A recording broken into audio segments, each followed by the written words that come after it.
Missing. Could there be a connection? Live from Global British Columbia, the News Hour.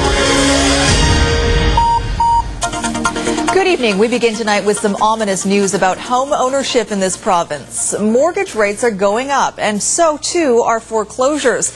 On the Lower Mainland alone, foreclosures are now running about double the rate of just 2 years ago. And while the number of people forfeiting their homes does not begin to compare with the number in the United States, it is a concern. Part of the problem being the real estate market itself. With sales in a slump, people who find themselves overextended are having a tough time unloading their homes before the bank comes calling.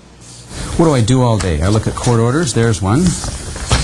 I look at titles, there's one. Bob Rennie may be the king of condos, but you could call Andrew Bury the king of foreclosures. And these days, the Vancouver lawyer is busier than ever. He's even hiring extra staff to help with all the new cases. I would say that mortgage foreclosures today are easily 50% more than they were a year ago. Certainly in the last 3-4 months since February, March, in my own practice, I've seen a very marked increase in number of defaults. This was the house, yeah. This was the property, and we went in. Kap Hiroti is seeing the same sort of increase. The expert in real estate investment specializes in foreclosures, but he also tries to help homeowners who have run into trouble. I get in the realm of about 4 calls per week. Hiroti says he has seen foreclosure listings double in the last couple of years. If you don't pay your mortgage, you can go into foreclosure. If you don't pay your property taxes, you can be put into foreclosure. If you don't pay your insurance, property insurance, you can be put into foreclosure. And the other main one we see is strata or maintenance fees or condo fees. The owners of this East Vancouver home were in foreclosure last year. With 2 mortgages they just couldn't handle anymore. Their property was assessed at $719,000. It sold for $580,000. And as the housing market slowly cools down, it's getting tougher for homeowners who are maxed out. A year ago in Vancouver, if you wanted to sell your house, it was sold in a matter of days ordinarily, and it's simply not happening. So people have less options to bail themselves out because of the slowdown in sales and because of the decreased number of lenders who are in the market. And there are fewer lenders globally because of the huge foreclosure crisis in the U.S. Many of those mortgage companies used to do business in Canada, too. I've been hearing more and more from my American lender clients that what we have in the United States is going to come to Canada. And until last October, November, I wasn't sure I believed them. But there's no question about it. Andrew Bury is in court on Monday with 16 of his cases, and he expects it will get even busier. And now more about mortgage rates. As we said, they are on the rise, and it's a trend that might continue as the Bank of Canada shifts its attention to taming inflation, which is also on the rise, due in large part to those skyrocketing gasoline prices. So with a 5-year fixed mortgage about to cost 0.5 percentage point more, what should you be doing to minimize the damage? We call it that because we're focusing on the benefit of the product, and the benefit is protecting your assets. There's nothing quite so exciting as a room full of mortgage brokers talking about mortgages, but that's what's underway at this conference.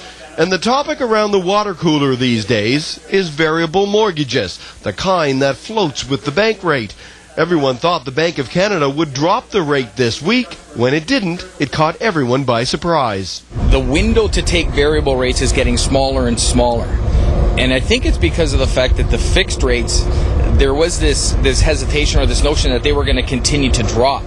But we're starting to see the reverse effect now in that they're starting to go up. For months, the bank rate has been on a downward slide, and low rates make it more attractive than ever to sign up for a first home mortgage or to renew. A strong Canadian economy had many people thinking the way to go was through a variable rate. But there is still a chance the rate may rise, and this week the Bank of Canada has made it a bit more risky. If you're not ready for that, then I strongly suggest the fixed rates. The fixed rate offers the benefit of security, knowing what your payments are every month for 5 years or 10 years or whatever term you choose. For anyone locking in their mortgage, this is what they face. From a high of a 1-year open mortgage at 8.3% to a closed 1-year mortgage of 4.65%. There are also the longer-term mortgages with rates as high as 5.8%. For those willing to take a chance on the market, the fixed and open variable rates range from prime minus 0.8 and 0.75. It's so hard to forecast what's going to happen in 18 months from now, 2 years from now, let alone 6 months. We're going to have to go through this with baby steps. I honestly think that.